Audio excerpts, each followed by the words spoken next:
Je vous invite à présent à ouvrir vos Bibles dans l'Évangile de Jean, au chapitre 16.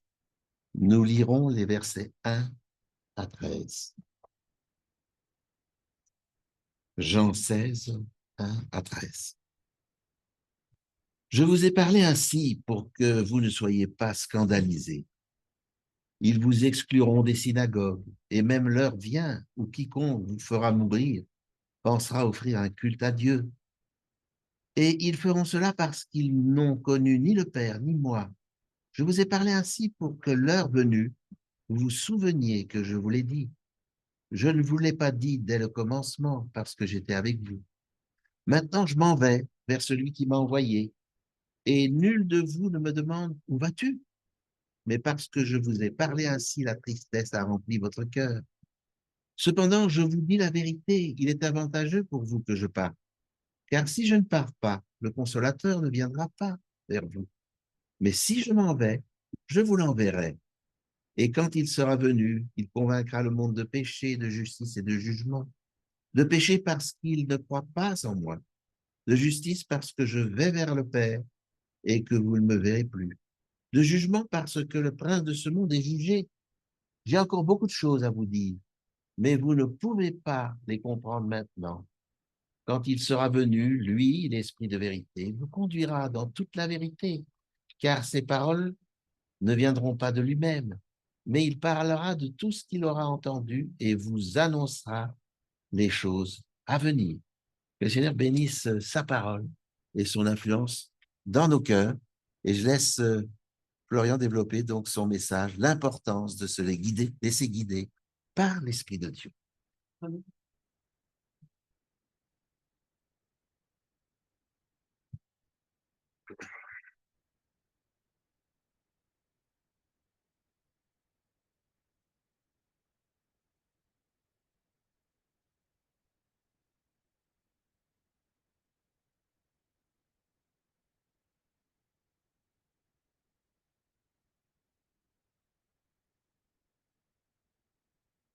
Bonjour à tous, j'espère que vous avez passé une bonne semaine sous le regard de Dieu. Un peu chaudement cette semaine, c'est vrai qu'il a fait des bonnes températures. Bon, c'est l'été, hein, on va pas se plaindre. Je pense d'ailleurs à mon père qui se plaint toujours.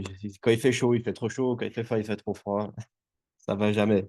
Donc on doit prendre avec ce qu'on a aujourd'hui et puis et faire avec. Mais soyons heureux.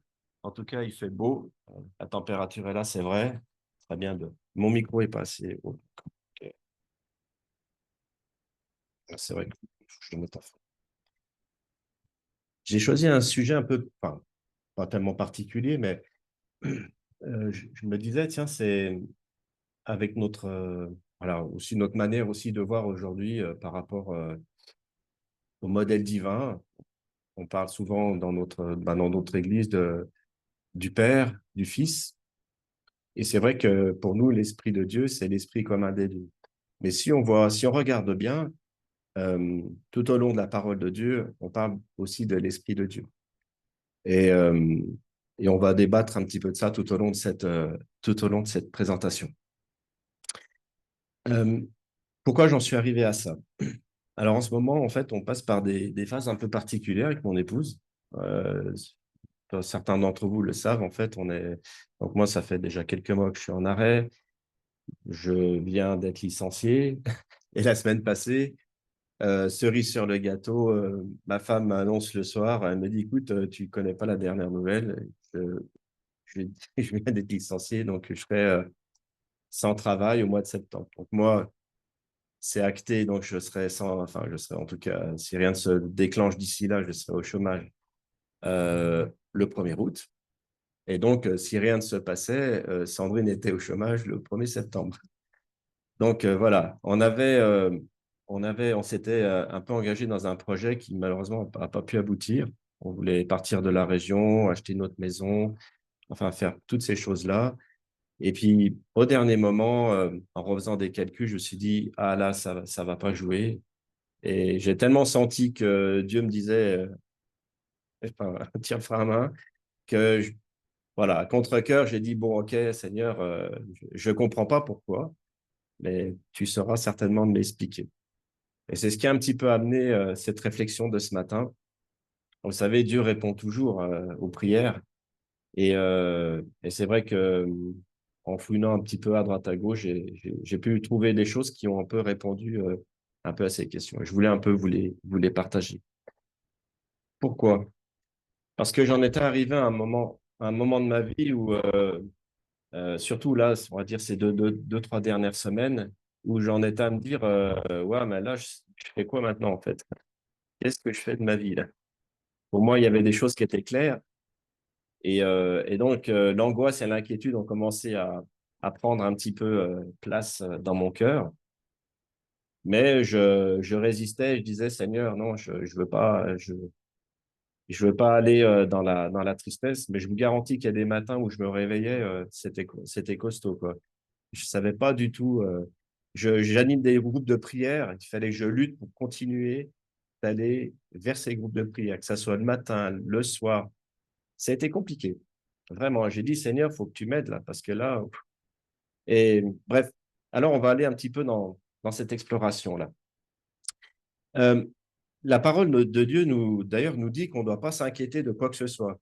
Je vous invite peut-être à prendre Matthieu 6, des versets 25 à 34. Bon, vous le connaissez tous. Je l'ai déjà même utilisé une fois dans une prédication. Ce ne sera pas le texte de base, mais on va dire c'est le texte qui m'a toujours ramené en fait à Dieu en me disant, il me dit, écoute, ne t'inquiète de rien. Matthieu 6, versets 25 à 34 nous dit, c'est pourquoi je vous dis, ne vous inquiétez pas pour votre vie, de ce que vous mangerez, ni pour votre corps, de quoi vous serez vêtu. La vie n'est-elle pas plus que la nourriture et le corps plus que le vêtement? Regardez les oiseaux du ciel. Ils ne sèment ni ne moissonnent. Ils n'amassent rien dans les greniers. Et votre Père céleste les nourrit. Ne valez-vous pas beaucoup plus qu'eux? Qui de vous, par ses inquiétudes, peut ajouter une seule coudée à la durée de sa vie? Et pourquoi vous inquiétez au sujet du vêtement? Considérez comment croissent les lys des champs. Ils ne travaillent ni ne filent. Cependant, je vous dis que Salomon, même dans toute sa gloire, vous connaissez Salomon, je pense il a tout eu. Il a vraiment tout eu. Mais bien dans toute sa gloire, il n'a pas été vêtu comme l'un d'eux. Vous vous rendez compte de la comparaison? Si Dieu revêt ainsi l'herbe des champs, qui existe aujourd'hui et qui demain sera jetée au four, ne vous vêtira-t-il pas à plus forte raison, gens de peu de foi? Quand Jésus nous dit ça, il nous dit arrêtez de douter en fait, parce que vous vous inquiétez toujours du lendemain, mais voilà, il va finir d'ailleurs par ça. Ne vous inquiétez donc point et ne dites pas que mangerons-nous, que boirons-nous, de quoi serons-nous vêtus? Car toutes ces choses, ce sont les païens qui les cherchent. Votre Père céleste sait que vous en avez besoin. Cherchez premièrement le royaume de la justice, cherchez premièrement le royaume et la justice de Dieu, et toutes ces choses vous seront données par-dessus. Il y a un point intéressant, salut Emma. Il y a un point intéressant, c'est que on doit chercher, c'est-à-dire mettre en premier en fait le royaume de Dieu. C'est ça qu'on doit mettre en premier dans notre vie. Et on va le voir dans ce développement. Et il termine sa phrase en disant, ne vous inquiétez donc pas du lendemain, car le lendemain aura soin de lui-même. À chaque jour suffit sa peine. Et on va voir aussi que dans la marche avec l'Esprit de Dieu, ça se fait pas après pas, jour après jour. Donc notre Sauveur, il nous connaît bien. Il sait que nous sommes anxieux, surtout lorsque dans notre vie, tout semble se bloquer. C'est un peu mon cas. Et c'est toujours le cas. Je ne vois pas toujours où je vais aller. C'est pas grave. Et que l'on ne comprend plus rien. Je dis, alors là, ça me correspond tout à fait. Notre premier réflexe humain, en fait, c'est de forcer.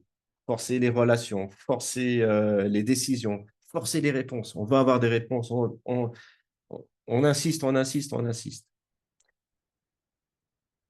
Mais notre Dieu ne travaille jamais, en fait, dans la précipitation. Il attend qu'on s'arrête. Il attend qu'on s'incline, que nous laissions tomber nos propres plans afin qu'il commence à révéler les siens. Par ces paroles que nous venons de lire, notre Sauveur, par son Esprit Saint, veut nous guider là où on ne voit plus rien. Là où finalement notre compréhension échoue, là où notre raisonnement s'épuise. Depuis la création, Dieu n'a jamais agi dans la confusion. Il est la voix douce dans la tempête et le vent léger quand tout semble s'écrouler. Ça vous rappelle peut-être un certain élément, on va voir après. Dans le récit de la Genèse, verset 1, il y a un point important que souvent on enlève. La parole de Dieu nous dit, au commencement, Dieu créa les cieux et la terre. OK. Mais il nous dit qu'au commencement, cette terre, elle était informe, elle était vide, il n'y avait rien. Peut-être plat, je ne sais pas, il n'y avait pas de forme. Voilà. Et il y avait des ténèbres à la surface de l'abîme.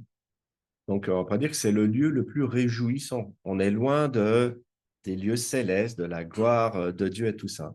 Et pourtant, regardez, et pourtant, et l'Esprit de Dieu se mouvait au-dessus des eaux. C'est-à-dire que Dieu peut aller partout. Et alors, je ne vais pas faire du pantisme, attention. Dieu n'est pas partout en tout, mais Dieu peut aller partout et il va aller surtout dans les endroits où là, où on ne s'y attend pas. Ça veut dire quoi? Ça veut dire que quand tout semble désordonné autour de nous, euh, désordonné autour de nous, même quand nous ne comprenons plus rien, la présence de Dieu est déjà là, prêt à mettre de l'ordre, prêt à créer quelque chose de nouveau. C'est ce qui s'est passé. L'Esprit de Dieu se mouvait au-dessus des eaux. Et ensuite, au verset 2, ça commence la création. Voilà. Donc, on parle bien de l'Esprit Saint de notre Père Céleste. Eh bien, il y a un fait intéressant, c'est que ce même esprit qui se mouvait au-dessus des eaux, donc j'insiste quand même sur c'est l'esprit du Père, va avoir un rôle primordial. Alors, je ne vais pas faire toute la Genèse, mais si on regarde bien, Dieu dans le passé parlait aux prophètes par son esprit. Et ils étaient en fait les porte-paroles de Dieu. Et donc, c'est eux qui annonçaient les choses. Mais il y a un fait qui est intéressant.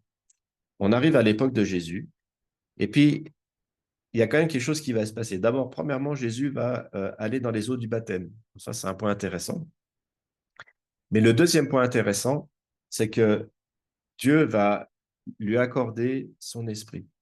L'esprit va se matérialiser, si je puis dire, ou se manifester par une colombe, parce qu'il fallait voir, parce que euh, quand Dieu, euh, euh, quand Dieu nous parle avec son esprit, on ne voit pas de colombe arriver surtout, mais il fallait matérialiser aussi cette voix que les gens ont entendue. C'est la raison pour laquelle ça s'est matérialisé comme ça. Mais Jésus, donc, est rempli du Saint-Esprit. Mais qu'est-ce qui va se passer après? Est-ce que Jésus va aller dans les palais royaux? Est-ce que, voilà, où c'est que Jésus va être conduit immédiatement après? C'est bizarre quand même, hein? La première chose que l'Esprit va faire, c'est l'amener dans un lieu aride, où il n'y a pas à manger, il n'y a pas à boire, c'est un no man's land, il n'y a personne, vous êtes tout seul, vous êtes face à vous-même. Et c'est pas pour rien que Dieu enfin, c'est pas pour rien que dans la Bible, en fait, ces histoires nous sont écrites. Donc, Luc 4, chapitre 4, verset 1 nous dit, Jésus, rempli du Saint-Esprit, revint du Jourdain et il fut conduit par l'Esprit donc dans le désert. Donc, cette histoire, finalement, nous informe qu'on doit faire comme le Maître, à savoir de nous laisser conduire, en fait, par l'Esprit de Dieu. Il y aura peut-être dans notre vie, alors encore une fois, c'est ce qui m'arrive aujourd'hui, il y aura peut-être le désert, il y aura peut-être la faim, la soif, mais nous serons toujours assurés de la présence divine. Aujourd'hui encore, beaucoup veulent des réponses immédiates, éviter les déserts, fuir les saisons d'incertitude, mais les plus grandes révélations viennent justement quand on ne comprend plus rien. C'est à ce moment-là que Dieu va se révéler. La petite anecdote de tout à l'heure, Nolan, il arrive au bout de sa compréhension, il dit là, je ne comprends plus rien. Pourquoi Dieu n'agit pas? Et Dieu agit après, quoi. Il avait déjà tout préparé d'avance. L'apôtre Paul nous le rappelle d'ailleurs dans Romains 8, 14, et ça, c'est un verset que vous devez retenir. Car tous ceux qui sont conduits par l'Esprit de Dieu sont fils de Dieu. Tous ceux qui sont conduits par l'Esprit de Dieu sont fils de Dieu. Donc, il y a une condition aussi. on doit être conduit par l'Esprit de Dieu. Euh, et c'est ce qui va révéler qu'on est fils de Dieu. Donc, ce n'est pas une option, en fait. Être guidé par l'Esprit Saint, c'est une preuve que nous appartenons réellement, en fait, à Dieu. Le danger, c'est que dans notre époque, nous avons appris à faire confiance à nos émotions, à notre logique, à notre contrôle. Mais la Bible enseigne l'inverse, en fait. Il nous enseigne quoi? À lâcher prise. Il nous enseigne à nous taire, à écouter. Il nous enseigne aussi à nous soumettre. Et c'est là qu'on commence finalement la vraie sagesse. Alors, il y a, entre guillemets, on va mettre ça en 7 principes bibliques.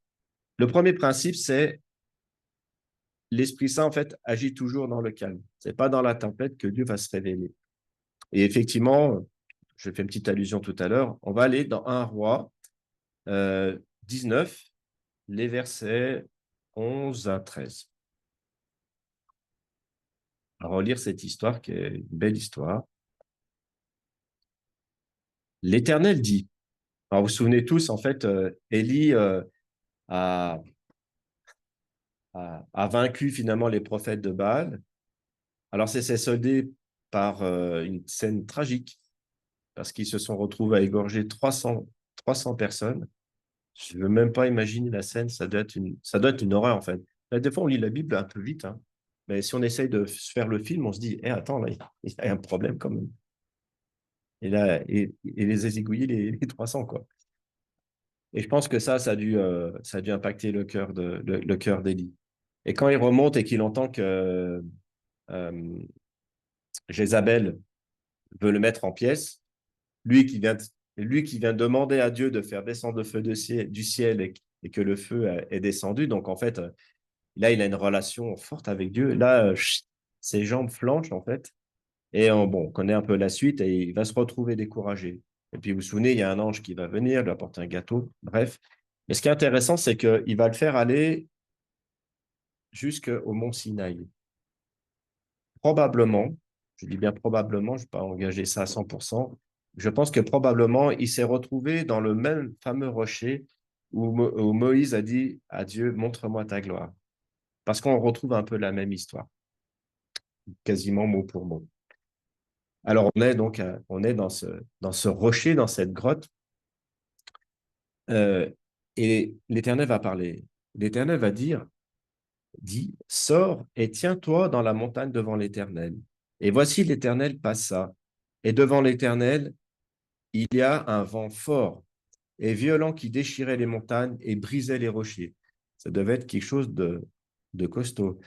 Mais l'Éternel n'était pas dans le vent. Ah, Dieu. Ah tiens. Après le vent, ce fut un tremblement de terre. L'Éternel n'était toujours pas dans le tremblement de terre. Et après le tremblement de terre, un feu. Et l'Éternel n'était pas dans le feu.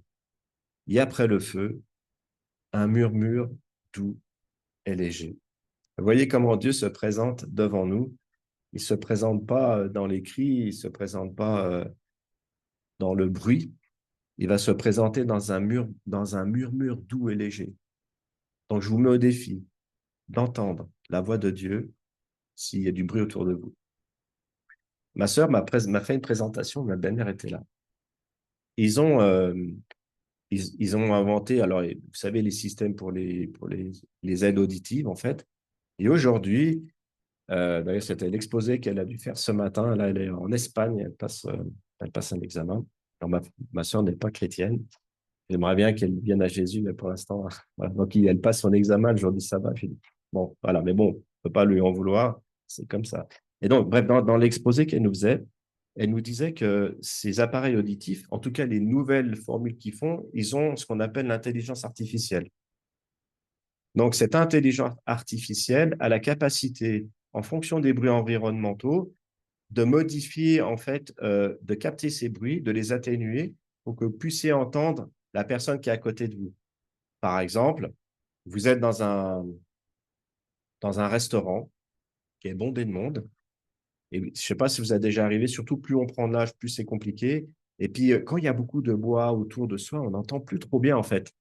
Et donc, cette intelligence artificielle va enlever, en fait, tous ces bruits qui font des crêtes comme ça, tac, elle va les lisser et ça va permettre, en fait, à la personne d'entendre et de mieux comprendre en fait la personne qui est en face de lui. C'est-à-dire de capter les sons de sa voix. Ceux-là seuls vont être amplifiés et le reste va être lissé. Alors, il y a déjà des appareils qui le font, mais l'intelligence artificielle, elle a la capacité de savoir que si vous retournez dans le même restaurant, elle va faire les mêmes réglages qu'elle s'est embêtée à faire. C'est ça l'intelligence artificielle. Bon, bref, pourquoi je dis ça? Ben, parce que avec Dieu, c'est pareil. Finalement, Dieu veut vous parler, il veut me parler. Mais si moi je fais du bruit, je suis toujours dans l'agitation, que je ne me pose pas, est-ce que vous pensez un seul instant que Dieu, enfin, que vous allez entendre Dieu? Dieu vous parle, mais il vous parle à la base. Il chante comme ça. Si je fais comme ça, vous n'allez pas trop m'entendre. Mais vous allez peut-être venir vers moi et dire, mais qu'est-ce que tu dis? Et là, vous allez pouvoir m'entendre. Donc voilà un petit peu le raisonnement. Ça, j'ai déjà. Donc l'Éternel, il attend en fait que nous nous taisions, que nous arrêtons de parler, d'expliquer, de débattre, que nous soyons attentifs au son de sa voix. Ce monde moderne, en fait, nous enseigne toujours à faire vite, à décider de soi-même, à imposer notre volonté. Mais la foi biblique repose sur quoi? Sur l'écoute, l'humilité et l'abandon de soi. Ces trois principes: écoute, humilité, abandon de soi. Pour comprendre pourquoi il y a ce vent, le tremblement de terre et le feu, je vous invite aussi à, alors je vais le lire, ce sera plus rapide, à prendre aussi le livre de Job, Job 3, les versets 25 à 26. Et il nous dit ceci. Écoutez bien ce que Job il nous dit. Il dit, ce dont j'ai peur, c'est ce qui m'arrive. Ça vous parle, ça? Ce dont j'ai peur, c'est ce qui m'arrive. Ce que je redoute, c'est ce qui m'atteint. Je n'ai ni tranquillité, ni paix, ni repos. C'est la tourmente qui survient. Job 3, versets 25 à 26. Ce truc-là, je l'ai lu il n'y a pas longtemps. Et je dis, oh, quel verset, c'est génial. Donc, à chaque fois qu'on a des craintes et qu'on a des doutes, en fait, ben, en gros, c'est un peu comme si on s'attirait, vous savez, dans le monde, ils appellent ça le karma, le mauvais karma. Donc voilà, c'est un petit peu qu'on s'attirait, en fait, les foudres, alors pas de Dieu, mais les foudres de l'adversaire. Mais c'est pas si faux, en fait. Il avait très bien compris le principe, Job. Ce que je crains, ce que j'ai peur, ça m'arrive, ce que je redoute, c'est ce qui m'atteint, en fait. Et c'est la raison pour laquelle on n'a pas cette tranquillité. L'idée que se faisait Élie sur Dieu l'a emmené finalement dans ce tourment. Parce que est-ce que Dieu aurait pu se présenter dans un murmure, pointré? Et pourquoi aller, pourquoi tout ce cirque avant, en fait? Et est-ce que ça vient de Dieu? C'est une bonne question. Pourquoi? Et quand on regarde la même histoire avec Moïse, Moïse a une vision de Dieu, d'accord? Il lui dit, montre-moi ta gloire. Exode 33, montre-moi ta gloire. Mais de même manière, Dieu arrive, il y a un vent, il y a une tempête, il y a tout enfin, tout s'ébranle dans tous les côtés. Mais au moment où Dieu passe, c'est le calme. Il va cacher Moïse avec sa main pour que lui pour qu'il puisse voir passer l'Éternel. Mais je dirais que parfois, c'est nos doutes, nos craintes qui font qu'il y a tout ce bruit environnemental qui est provoqué aussi par nos soucis, par nos émotions, par tout ça. C'est ma lecture. Là, je ne suis pas allé la chercher quelque part, mais c'est la lecture que j'ai parce que je pense que Élie, s'il avait une autre vision de Dieu, il se serait présenté à lui enfin, sur la phase terminale, c'est-à-dire un murmure doux et léger. En fait, Dieu se présente tel qu'il est, en fait. Et il nous fait comprendre dans cette parole, moi, je ne suis pas dans les tremblements de terre, je ne suis pas dans tout ça, je ne suis pas dans le feu, tout ça, ce n'est pas moi, quoi. Ça ne me correspond pas. Moi, je suis dans la... D'ailleurs, Jésus dira dans la Bible il est double et humble de cœur. Voilà le caractère de Dieu. Alors,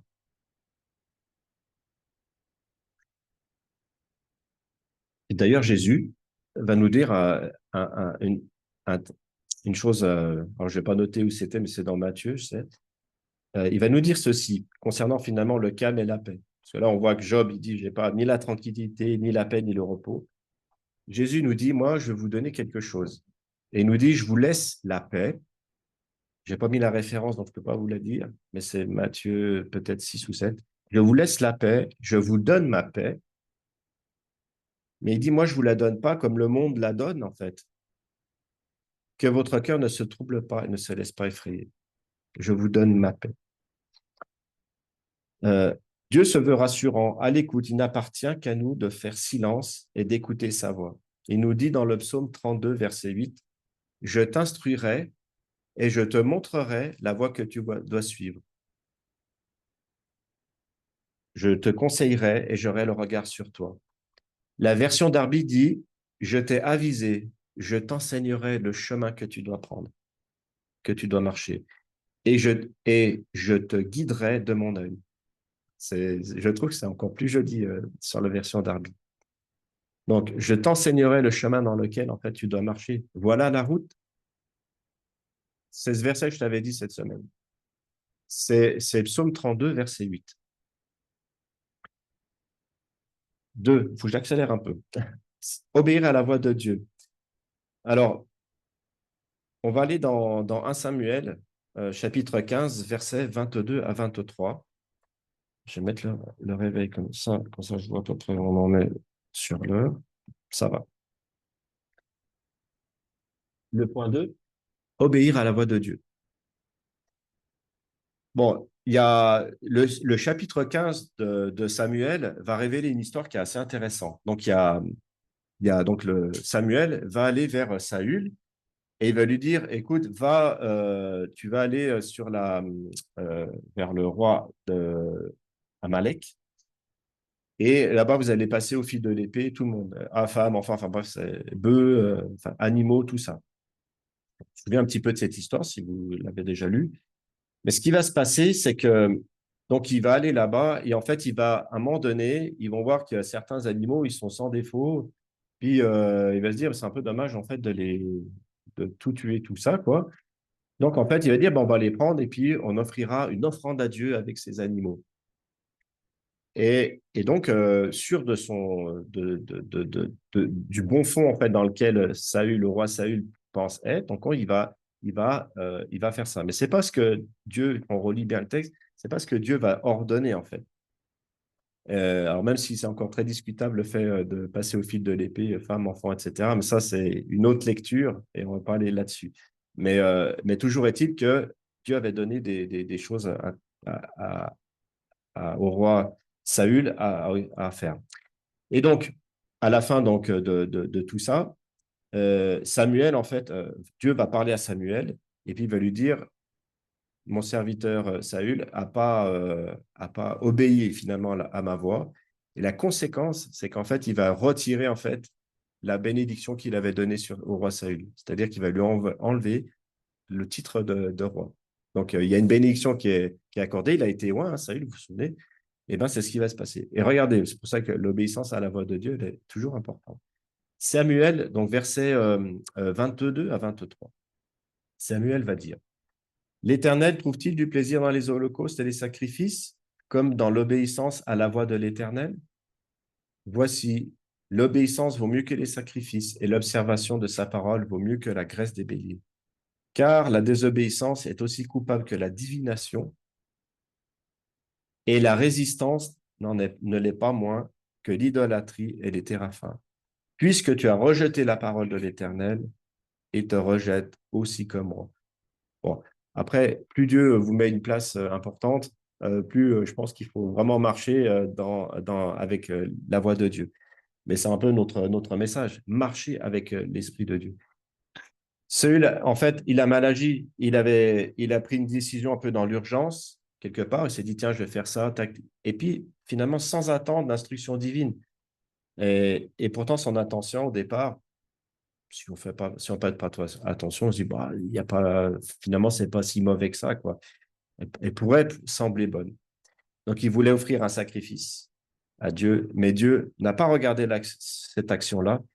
Il l'a vu du côté de la désobéissance, et ce principe est encore vrai aujourd'hui. Donc, quand on veut forcer les choses, et si Dieu ne vous demande rien de faire, même si cela est pour une bonne cause, vous êtes finalement, vous pourrez être dans la désobéissance. Donc, il faut obéir. C'est parfois attendre dans le noir, c'est ne pas répondre à des attaques, ce n'est pas se justifier, c'est rester silencieux quand notre cœur hurle de faire quelque chose. L'obéissance commence là où notre besoin de contrôle s'arrête. Et l'Esprit Saint ne guide pas ceux qui veulent commander, il guide ceux qui se soumettent. Sinon, il ne peut pas. Parce que Dieu ne forcera jamais notre, notre vouloir. Il peut produire en nous, dit la parole de Dieu, le vouloir et le faire. Il peut le faire, il peut le produire, mais en aucun cas, il peut s'imposer et dire allez, maintenant, tu vas faire comme ça. Ce n'est pas la méthode de Dieu. 3. L'Esprit de Dieu n'éclaire qu'un pas à la fois. J'aime bien ce troisième passage. L'un des plus grands pièges pour le croyant, c'est de vouloir tout comprendre à l'avance. C'est-à-dire, bon, ok, Seigneur, montre-moi tes plans. Alors, partie 1, 2, 3, 4, 5, je veux savoir tout jusqu'à la fin, quoi. C'est un peu ça. Donc, on a tendance dans nos prières à demander de voir la fin, de voir tout le plan complet. Mais Dieu ne travaille pas de cette façon-là. Il agit comme un guide dans la nuit. Et il vous donne aussi juste assez de lumière pour ne pas trébucher, mais jamais assez pour tout contrer. Vous allez voir à la fin, j'ai une petite histoire, une petite parabole avec ça. Dans le psaume 119, 105, que vous connaissez tous par cœur, il nous est dit quoi? Que dit le psaume 119, 105? Ta parole est une lampe à mes pieds et une lumière sur mon sentier. Est-ce que vous pensez qu'une lampe à nos pieds va éclairer tout le chemin? On est d'accord. Il éclaire nos pieds. C'est tout. Et croyez-moi, si vous êtes dans le noir, il y en a qui ont déjà fait un peu de la rando, là. Bon, moi, j'ai fait un peu des glaciers. Quand vous faites des glaciers, vous êtes obligé de partir à 3-4 heures du matin. Parce qu'après, quand vous êtes au sommet de la montagne, il faut vite redescendre parce que la neige commence à se transformer, à fondre, et ça peut être très dangereux. Donc, il faut être au maximum à une certaine heure, je ne sais plus, peut-être 10 heures du matin, au sommet de la montagne pour pouvoir vite redescendre. Parce qu'après, l'après-midi, les températures changent et c'est très dangereux. Donc, quand on part depuis comment ça s'appelle, le refuge, il fait noir. La seule chose que vous avez, c'est une lampe frontale qui éclaire juste devant vos pieds. C'est ça, la lampe qui éclaire vos pieds. Et croyez-moi, vous ne regardez pas à droite et à gauche. Hein. Vous regardez quoi? Le sentier. Parce qu'il y a des cailloux sur le sentier. Puis vous pouvez trébucher sur ces cailloux, et très vite, et vous faire mal. Donc, c'est ça, la parole de Dieu, c'est une lampe à nos pieds. Est-ce qu'on accepte véritablement que Dieu nous éclaire que cette partie-là? Il faut l'accepter, hein, parce que ce n'est pas évident. C'est vraiment pas évident. Donc, ça, c'est un point à retenir. Donc, si vous voulez suivre Jésus-Christ, vous devez le faire par la foi et non par la vue. Notre monde exige en fait des garanties, mais le croyant, lui, il avance toujours dans la confiance. Et l'Esprit Saint nous invite à faire ce prochain pas dans la foi, même si vous ne voyez pas le suivant. Voilà ce que j'expliquais. Hein, c'est dans cette obéissance de la prochaine lumière qui va s'allumer, et ainsi de suite. Et le chemin, c'est le chemin des appelés. Ce n'est pas logique, mais par contre, c'est spirituel. Ce n'est pas rapide, mais c'est glorieux. 4. On ne comprend pas toujours aujourd'hui ce que Dieu va certainement nous expliquer demain. Aujourd'hui, il nous arrive des choses, mais on ne sait pas trop, en fait, quelle sera la conséquence du lendemain. Alors, on l'a lu un petit peu tout à l'heure dans Jean 16, et donc il y a des moments dans la vie où on se pose plein de questions. Mais le silence du ciel, ce n'est pas un abandon, c'est une préparation. Jésus l'a dit à ses disciples juste avant la croix. Alors eux, ils ne comprenaient pas en fait finalement la mission de Jésus, ils ne comprenaient pas les souffrances de Jésus, mais il leur a fait une promesse dans l'évangile qu'on a lu tout à l'heure. Et ça, c'est le verset 13 de Jean 16, qui nous dit, quand le consolateur sera venu, l'Esprit de vérité, l'Esprit de vérité, vous conduira dans toute la vérité. C'est un point important, ça. Hein. Ça veut dire que quand Jésus était ici-bas, il pouvait enseigner cette vérité parce qu'il était présent. Il a dit, il vaut mieux que je m'en aille pour vous accorder en fait de mon esprit, mais là, je vais pouvoir vous parler à tous individuellement et à toutes les personnes qui veulent bien m'entendre en fait. Donc, c'est la raison pour laquelle il valait mieux qu'il s'en aille pour pouvoir en fait délivrer l'esprit de son père à travers lui. Et, voilà. Et tout à l'heure, on a lu un texte qui était bien, ce que Sandrine a lu. Et Ellen White, vous avez vu, elle a mis il y avait ce petit commentaire aussi sur l'esprit de vérité vous conduira dans toute la vérité. Je ne sais pas si vous avez fait attention. Non? Bon. Alors, il y avait un petit passage intéressant. Donc, mais il nous conduira dans toute la vérité. Alors, pas une vérité partielle, pas une vérité humaine, toute la vérité. Cela signifie tout ce que vous vivez aujourd'hui, même si c'est dans la confusion, vous le verrez demain avec révélation. L'Esprit du Seigneur vous révélera les choses au moment où votre cœur sera prêt à recevoir, pas avant. Et si on veut forcer les choses, on risque de tirer des conclusions erronées et de croire que Dieu nous a oubliés. Ce que nous ne comprenons pas aujourd'hui, entre les mains de notre tendre Père céleste, si nous, est entre les mains de notre tendre Père céleste, et si nous marchons avec lui, il nous l'expliquera par le biais de son Saint-Esprit. Voilà. Comme un guide, comme un consolateur. Alors, j'avais une histoire qui parlait d'une carte. Je vais pas la lire, je vais simplement la raconter. C'est l'histoire d'une carte et d'un guide. Donc, en fait, euh, il y a un monsieur qui a un choix. En fait, on lui dit, bah voilà, tu dois aller dans un pays assez lointain. Et tu as le choix tu as le choix de prendre soit une carte avec toi, ou soit de prendre un guide avec toi. Comme tout à l'heure, je disais, la montagne, souvent on prend des guides. Vous pouvez aussi utiliser une carte, d'accord? Donc, et cette personne-là, elle se dit, j'ai déjà fait pas mal de voyages, pas mal de treks, donc voilà, je ne vais pas m'embêter avec un guide, parce que même s'il ne connaît pas, il dit, moi, avec une bonne carte, je me débrouille. Une boussole, une carte, on tire l'azimut et c'est fait. Ok, pas de souci. Et donc, la personne, elle part, et puis au bout de quelques jours, il se dit, ah ben dis donc, c'est super simple, il fait beau, tout va bien. Et 3 jours passent comme ça. Et au bout du troisième jour, la pluie commence à tomber et commence et la nuit commence aussi à venir. Et il va se retrouver en fait au bord d'un précipice. Et là, là c'est compliqué. Et puis là, en fait, il a beau lire sa carte, en fait, il ne sait plus où il est le nord, il ne sait plus où est le sud. En fait, il est perdu, quoi. Et là, il va faire appel à ce guide. Et le guide, bizarrement, en fait, est pas très loin de lui et il lui dit, bah, écoute, c'est pas là, viens, il lui prend la main et ils recommencent le chemin ensemble. Ils vont marcher, encore un jour, 2 jours, 3 jours. Puis après, il dit, bah, écoute, j'ai fait une petite erreur la dernière fois, je me suis un peu paumé là sur ma carte, mais bon, au moment, on m'y reprendra pas, quoi. Donc, il dit, bon, bah, c'est bon, guide, j'ai ma carte, j'ai pas besoin de toi, je veux continuer mon chemin tout seul. Et donc, il continue de nouveau son chemin tout seul. Et on pourrait dire, bah, est-ce qu'il est arrivé à la destination finale? Non, il allait se perdre dans des marais. Et là, il va commencer à s'enliser et en fait, il est un peu dans des sables un peu mouvants, quoi. Et donc là, ça commence à être la panique. Et là, il crie à l'aide. Et au moment où il crie à l'aide, ce guide apparaît de nouveau et le tire en fait de ce mauvais pas et, et continue de tirer. Et puis, ils sortent de cette impasse une fois de plus. Tout ça, ça nous montre que souvent, on veut suivre Jésus. On veut tous suivre Jésus. On n'est pas là pour rien ce matin. On veut tous suivre notre tendre sauveur. Le problème, c'est que souvent, on veut reprendre le contrôle. Et ça, c'est le problème de tout le monde. Il n'y a pas ici dans la salle des gens qui se disent, attendez-moi, ça ne me concerne pas.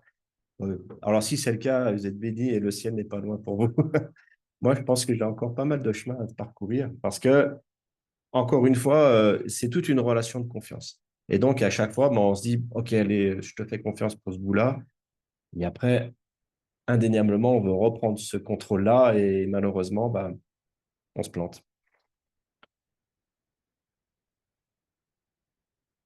Et d'ailleurs, j'arrive au cinquième point. Il y en a plus que trois, mais il est court celui-là.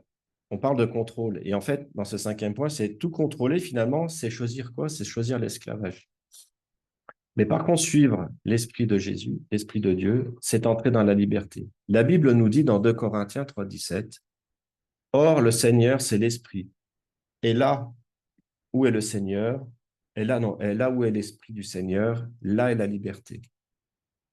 Je répète, or le Seigneur, c'est l'esprit, et là où est l'esprit du Seigneur, c'est là qu'est la liberté en fait. Donc la liberté, elle se trouve à être conduit par l'Esprit.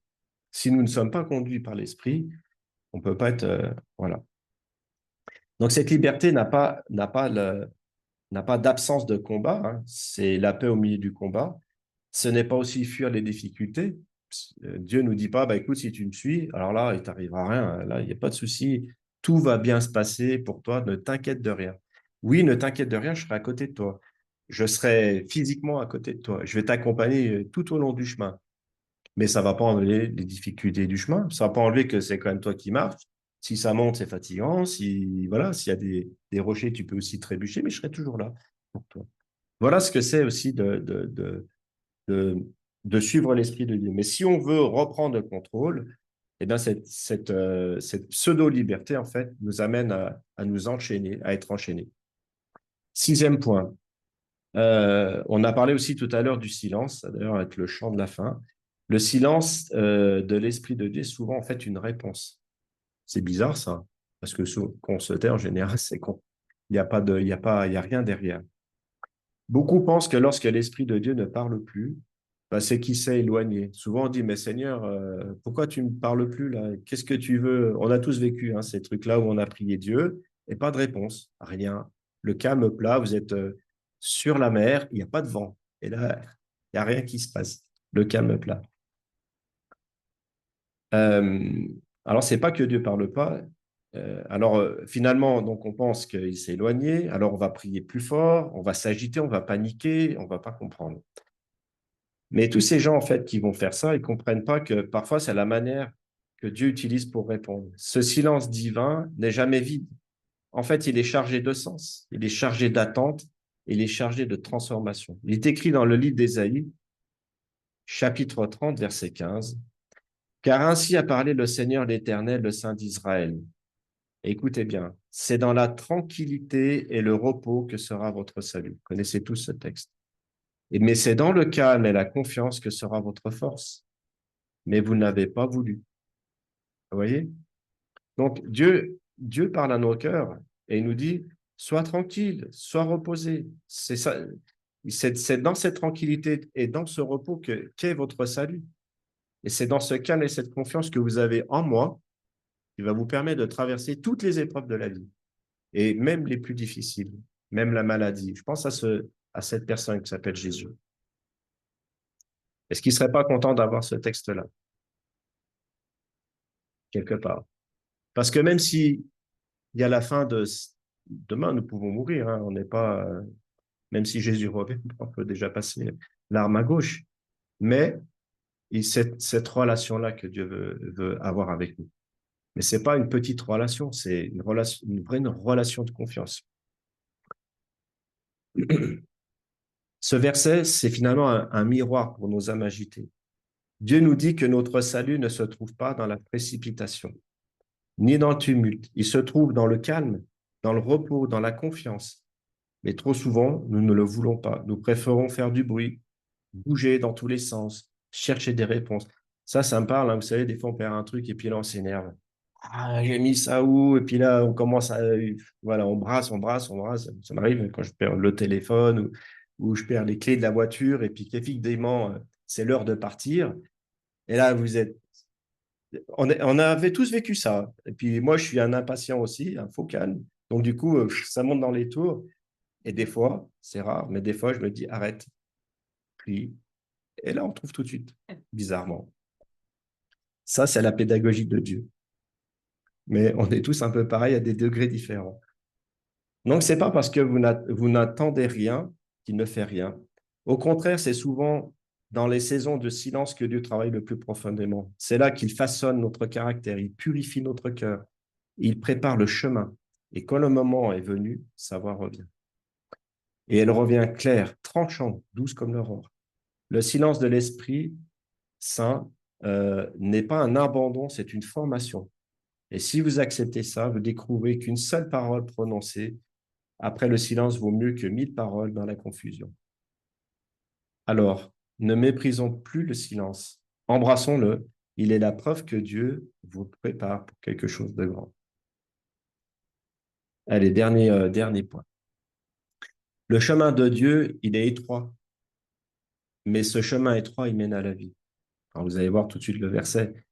Suivre Jésus en écoutant sa douce voix ne nous conduira jamais sur des larges avenues de facilité. Il ne nous invitera pas à plaire aux hommes, ni à rechercher le confort à tout prix.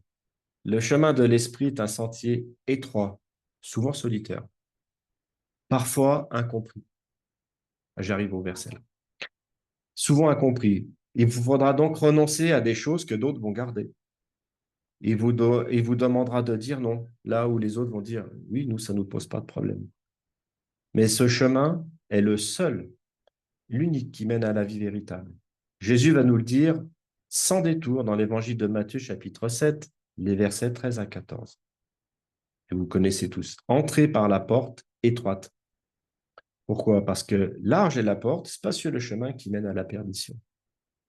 Et il y en a beaucoup qui entrent par là. Trop. Mais étroite est la porte et resserré le chemin qui mène à la vie. Mais c'est là où Jésus, malheureusement, il termine par ces phrases, et il y en a peu qui les trouvent. Retenez bien ces derniers mots, peu les trouvent. Peu trouvent ces portes, peu trouvent ce chemin. Car peu acceptent de marcher avec l'Esprit de Jésus. Euh, Beaucoup veulent les bénédictions du ciel, ça on est tous en accord avec ça, mais on refuse la discipline de l'Esprit Saint. On veut les miracles, mais on ne veut pas l'obéissance. On veut la paix, mais on ne veut pas le dépouillement. On est tous d'accord sur ça. Pourtant, ceux qui choisissent ce chemin étroit, ceux qui s'abandonnent à la voie intérieure de l'Esprit Saint, ils vont découvrir un trésor que personne ne peut leur voler. Et c'est ça la vraie vie.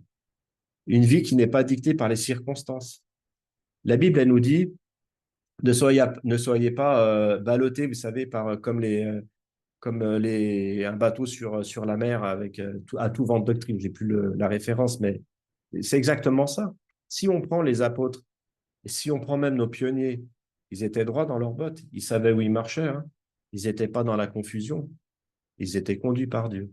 Et lorsqu'on est conduit par Dieu, voilà, le chemin il sera plus facile? Non. Les difficultés vont s'en aller? Non plus. On aura les mêmes difficultés, mais on sera en paix, on sera serein. Vous voyez la différence qu'il va y avoir avec ceux du monde qui s'agitent, qui courent de partout et qui sont tout le temps. Si on est comme ça, c'est que il faut qu'on rectifie des choses, qu'on ait la paix de Dieu. On l'a lu tout à l'heure. Jésus, c'est la première chose qu'il veut nous donner. Je veux vous donner ma paix et je vous la donne. C'est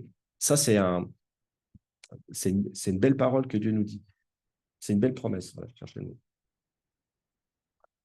Donc, je termine.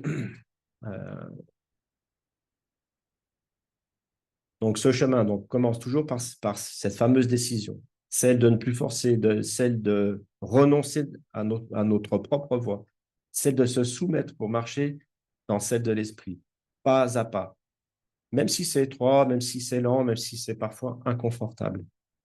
Car au bout de ce chemin, de ce chemin, il y a la vie éternelle. Et cette vie, personne ne pourra vous l'arracher. Personne ne pourra vous l'enlever. Même pas Satan qui veut tout faire pour que ce genre de message ne passe surtout pas. Parce qu'il serait bien embêté. Parce que si vous suivez aujourd'hui l'Esprit de Dieu, l'Esprit que le Père veut donner à ses enfants, et que vous soumettez à l'Esprit de Jésus, vous serez conduit en toutes choses. Et Satan n'aura plus aucune emprise sur vous. C'est ça la vraie liberté. Il y a des choses que seul l'Esprit de notre Seigneur peut révéler à ceux qui s'arrêtent, ceux qui ne courent plus, ceux qui acceptent d'attendre dans le silence. Et je termine. Quand tu commences à te soumettre pleinement à l'Esprit de Jésus, tu t'ouvres à des vérités cachées. Et c'est l'Esprit qui nous conduit dans toute la vérité, et ces vérités peuvent transformer ta marche chrétienne. Elles peuvent transformer notre manière aussi de prier, notre manière de croire, notre manière d'espérer. Proverbe 3, les versets 5 à 6 nous dit une chose bien précise. Confie-toi en l'Éternel de tout ton cœur. Ne t'appuie pas sur ta sagesse. Reconnais-le dans toutes tes voies et il aplanira tes sentiers. Voilà le cœur du message, celui de se confier en l'Éternel de tout notre cœur. On le sait, hein, mais on ne le fait pas toujours. Pas une confiance à moitié faite avec prudence, avec des plans de secours. Ça, c'est nous. On fait toujours plan A, plan B, plan C, plan Z. Peu importe, on a plein de plans, mais ces plans, ils ne sont pas bons. Et ça a souvent été mon cas. Donc, surtout, ne pas s'appuyer sur notre sagesse, car notre sagesse, ben, elle est limitée, notre intelligence, elle est influencée aussi par nos peurs, par nos doutes, par nos blessures, pardon, par nos désirs. Mais l'Esprit de Dieu voit les choses qui sont devant nous. Il sait ce que nous ignorons. Il connaît les pièges qui se trouvent devant nous, et c'est la raison pour laquelle Dieu ne nous explique pas tout. Il veut que nous marchions avec lui, non par logique, mais par confiance. Si Dieu nous expliquait tout, nous n'aurions plus besoin de l'écouter. Nous deviendrons donc indépendants. Mais l'Esprit du Seigneur ne cherche pas à nous faire venir autonomes. Il veut nous rendre dépendants de sa voix. De cette dépendance est la vraie force du croyant. Est-ce que j'ai le temps de dire ça? Oui, je pense. Donc, parfois, l'Esprit de Dieu permet que nous soyons dans cette confusion de manière temporaire. Il permet que nous perdions tous nos repères et que l'on se sente dépassé, désorienté, confus, pour ne pas être écrasé, mais pour être arraché à notre orgueil. Parce qu'aussi longtemps que l'on pense pouvoir tout contrôler, eh ben, c'est qu'on n'a pas encore compris ce que signifie marcher selon l'esprit ou par l'esprit. Deutéronome 8.2, et ça c'est un passage important, c'est Moïse qui va rappeler en fait ce qui s'est passé dans le désert, donc au peuple d'Israël. Et ça, vous pouvez le relire parce il est super ce texte. Et Moïse va dire, en parlant de la part du Seigneur, souviens-toi de tout le chemin que l'Éternel, ton Dieu, t'a fait. Ça nous parle à nous, hein. Souvenez-vous de votre chemin, de tout ce que l'Éternel. Si on modifie le texte, on le met pour nous. Ben, souvenez-vous de tout le chemin que l'Éternel a fait pour vous, l'Éternel, votre Dieu, qui t'a fait. Alors bon, là, ça concerne évidemment Israël, qui t'a fait pendant ces 40 ans dans le désert, qui t'a fait errer, pardon, pendant ces 40 ans dans le désert. Pourquoi? Afin de t'humilier, de t'éprouver, pour savoir quelles étaient les dispositions de ton cœur, et si tu garderais ou non ses commandements. Tout ça pour ramener l'homme, pour jeter, comme a dit Ellen White, la gloire de l'homme dans la poussière. Voilà. Ça, il n'en veut pas. Mais ça, il y a un travail à faire. Hein. C'est, quand on dit que Dieu, il prend les ciseaux et puis qu'il burine, ça fait mal. Hein. C'est pas agréable, quoi. Mais il n'y a pas de choix. Mais après, ce sera une belle pierre. Donc, je répète, tout ça afin de l'humilier, de nous éprouver et de savoir quelles étaient les dispositions de notre cœur et si on gardait ou non ces commandements. On peut vivre des choses et ces textes peuvent nous parler aussi. Il dit comme ça, il t'a humilié, il t'a fait souffrir la faim, mais il t'a nourri de la manne que tu ne connaissais pas et que tu n'avais pas connue de tes pères, afin de t'apprendre que l'homme ne vit pas de pain seulement, mais de toute parole de l'Éternel, qui sort de la bouche de l'Éternel.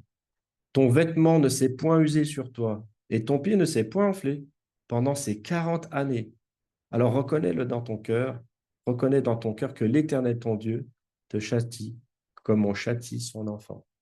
Alors, sauf dans certains pays où ils leur font du mal, mais dans la bonne conception des choses, châtier un enfant, c'est pour son bien, mais c'est pas non plus, c'est toujours, il peut être empreint de tendresse. Le tuteur, il est là pour guider exactement. On voit ceux qui font des plantes.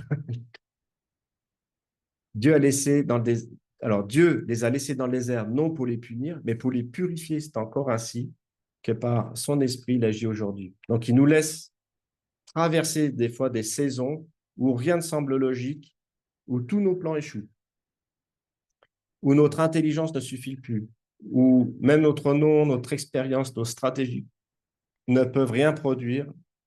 Et c'est dans ce silence que notre cœur commence à courber. C'est dans ce silence que notre ego commence à se briser. Et c'est dans ce silence que nous découvrons que nous ne sommes pas le centre de notre propre vie et que nous ne sommes pas indispensables. Et cela nous fait revenir à l'humilité, là où Dieu peut enfin bâtir quelque chose de solide, car tant que l'orgueil règne, l'esprit est freiné. Il nous faut combattre cet orgueil. Et j'arrive à ma petite histoire, j'ai juste encore un petit texte. Jésus dira à juste titre dans Luc 14, verset 11, « Car quiconque s'élève sera abaissé, et quiconque s'abaisse sera élevé. » Voilà. Donc là, il nous donne une belle promesse. Et dans Jean 10, 27, il dit, « Mes brebis entendent ma voix. Je les connais et elles me suivent. Je leur donne la vie éternelle et elles ne périront jamais. Et personne ne les ravira de la main de mon Père. Mon Père, qui me les a donnés, est plus grand que tous, et personne ne peut les ravir de la main de mon Père. Moi et le Père, nous sommes un. » Et pour illustrer ce petit passage, je vais vous raconter une histoire. Elle n'est pas très longue. Elle n'est pas très longue. C'est l'histoire, il était une fois, dans un pays que nul ne connaissait. Vraiment, une vallée enveloppée d'une brume si dense que même les plus sages hésitaient à y entrer. Dans cette vallée, il vivait une brebis nommée, oh, j'ai pensé à toi, Elana. C'est pas Elena, c'est Elana. Elana, retenez bien Elana. Elle n'était ni la plus forte, ni la plus rapide, mais elle avait un désir brûlant dans son cœur, celui de connaître son berger. Pas seulement pour les récits entendus dans la bergerie, mais par la marche, par l'expérience et par la voix. Un jour, sans avertissement, une voix douce et ferme s'éleva dans la brume lui disant « Elana, suis-moi ». Mais elle ne voyait rien, elle ne savait pas d'où provenait cette voix, ni vers où elle la conduisait. Mais son corps reconnut une paix qu'elle n'avait jamais ressentie auparavant. Mais la voix se faisait plus proche. Pardon, j'ai loupé une phrase. Mais la mais son cœur. Oui. Elle fit un pas, puis un autre pas. À chaque pas, la brume ne disparaissait pas. Mais la voix se faisait plus proche. Les autres brebis restaient derrière la clôture de l'habitude. Vous voyez bien, en fait, il n'y a pas de clôture. La clôture de l'habitude. Donc, en fait, on reste là parce que c'est comme ça. La clôture de l'habitude. Il a bien aimé. Lui criait, « Tu es folle, il n'y a rien là-bas. » Mais Elana ne pouvait plus reculer, car même si ses yeux ne voyaient plus rien, son âme avançait. Au bout d'un long moment de marche, elle trébucha. Une pierre cachée sous la brume lui blessa la patte, et elle cria, « Berger, pourquoi me laisses-tu tomber ?» Il ne répondit pas, mais le silence portait une chaleur étrange, comme si une main invisible tenait son cœur. Alors, en boitant, elle reprit le chemin, pas après pas, sans voir, sans comprendre. La nuit tomba, et dans cette obscurité de brume, la brume devint presque noire, et le froid pénétrait ses os, les doutes aussi. Et elle se dit en elle-même, et s'il n'y avait jamais eu de berger, et si cette voie n'était qu'un mirage. Mais juste au moment où elle s'apprêtait à s'effondrer, une douce lumière apparut devant elle. Non pas une lumière qui éclaire tout le chemin, comme on a vu tout à l'heure, mais juste un cercle assez large pour un seul pas. Alors, la voix revint et dit, « Avance dans cette lumière. Un pas suffit. » Elana posa sa patte blessée dans la clarté.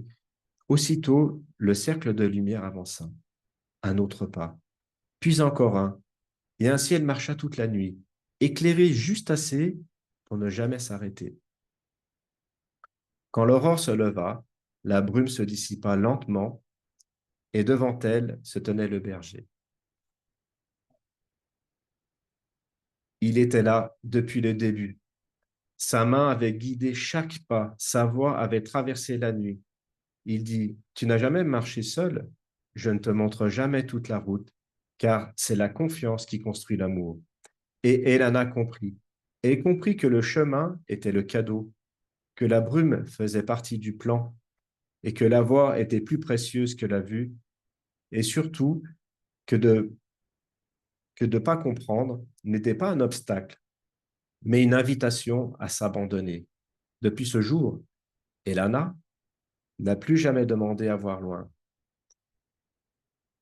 Elle a seulement appris à écouter et à marcher un pas à la fois, car là où elle ne comprenait plus rien, son berger comprend tout. Ça sera le mot de la conclusion. Que Dieu bénisse sa parole.